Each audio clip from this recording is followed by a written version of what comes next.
Okay, good morning, everybody. I hope you're all doing well.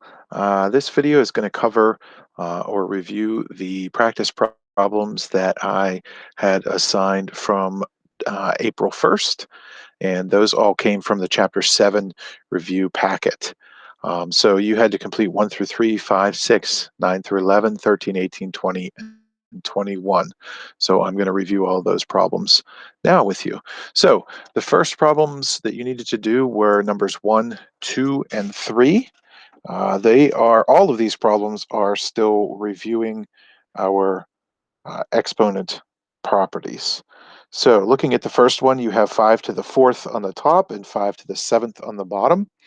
When you have division and the bases are the same, you subtract. I'm going to show the intermediate step. You do not have to show this if you would like not to, but this would be 4 minus 7, which would give you 5 to the negative third power. Now, a thing to keep in mind, you cannot leave a final answer with a negative exponent. So this is going to use another rule of exponents that says anytime the power is negative, you put it down to the bottom of a fraction, and it becomes 1 over 5 to the third power, excuse me. Okay, number 2, you have x to the 10th divided by x to the 2nd. Again, this is going to use the division property, or the quotient property, I should say, which gives you x to the 10 minus 2, which is x to the 8th power. Number 3, you have 3 to the negative 6th power. As we reviewed in the first problem, you are not allowed to leave a final answer with a negative power. Therefore, it becomes 1 over 3 to the 6th. Okay, so there's number 1 through 3. I'm going to scroll down here for a second and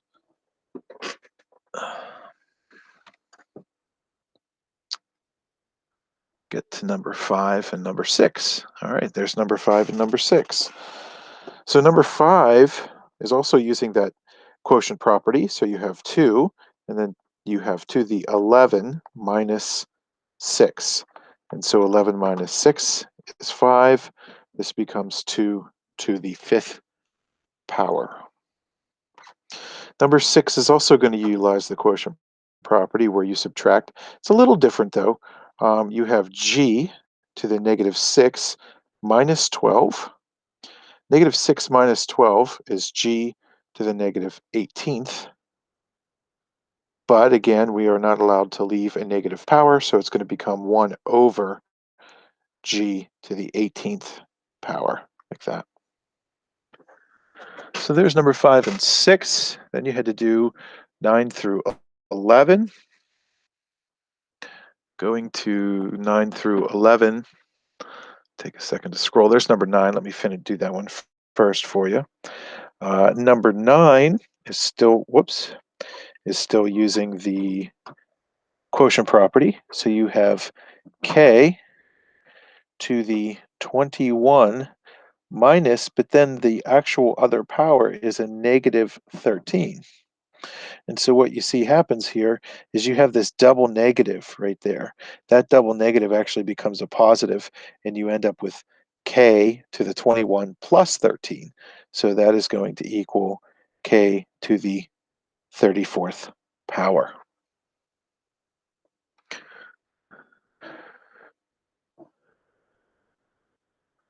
Now, number 10 and number 11 are the next two that we're going to take a look at.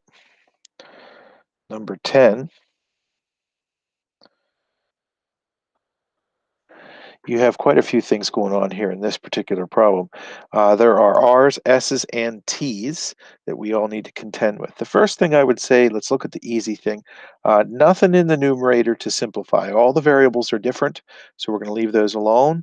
We're going to look in the denominator. Again, there's no variables that are the same that can be combined. However, there is a t to the 0 power, and anytime you have anything to the 0 power, you can cancel that out just because it becomes 1. So what we're left with is r to the 5th divided by r to the 3rd. So that's going to become r to the 5 minus 3. And then we're going to have s to the 7 minus 4. And then we still have the t to the second, but there's no more t's on the bottom, so we just leave it as t to the second. 5 minus 3 is 2, so it becomes r to the second, s to the third, and then again, the t to the second is just staying there. So there's your final answer, r squared times s cubed times t squared. Now here's number 11. This one also utilizes the quotient property where you're going to subtract. So we have t to the 4 minus 11. 4 minus 11 is going to be negative 7. But we cannot leave that as a negative, so it's going to become 1 over t to the 7th.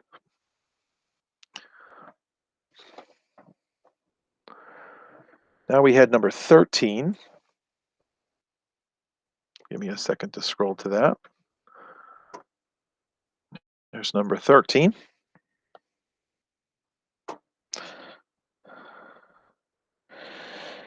This one is just all products. It's all multiplication. However, we do have variables that have negative exponents. So the ones that are negative need to go to the bottom, and the ones that are positive are going to stay where they're at. Also double check, there's a C, there's a D, there's an E, there's an F. So none of the letters are the same, so nothing can combine. We're going to just move the C and the E and the F to the bottom of a fraction.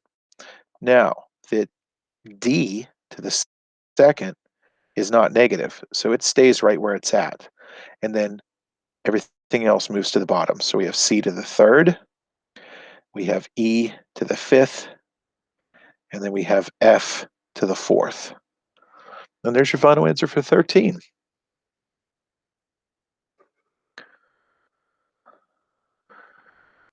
Okay, now we need to look at number 18. 18 looks a little scary. There's a lot going on in that problem, but we can work through it. All right, so first thing I do, look at the numerator. There is nothing that can be combined, so we don't worry about that. Look in the denominator. There is something that can be simplified. The a to the 0 power, we can just basically cancel that out. We do not need that there because it becomes 1. Now, the first thing that we should look at after we look at the numerator and the denominator separately is the two leading coefficients. I'm going to try to circle them as accurate as I can. We have 27 divided by negative 3. Now, what that becomes, we're going to get rid of the fraction here for a second. 27 divided by negative 3 becomes negative 9. And there's an a on the top. There is no a on the bottom, so we're going to just leave it as a to the third. And then we have b squared divided by b to the sixth. So that is going to also subtract. 2 minus 6 is negative 4. So it becomes b to the negative 4 power. And then we have c to the 7th on top, c to the 5th on the bottom. 7 minus 5 becomes 2. All right, the last thing that we need to clean up is the negative power on the b. So the negative 9, even though it's negative 9, please remember the only time something moves to the bottom of a fraction is if the power is negative. So the negative 9 stays on top, the a to the third stays on top, the c to the second stays on top, and then on the bottom you have b to the fourth power. All right, so there's number 18. Wasn't too bad.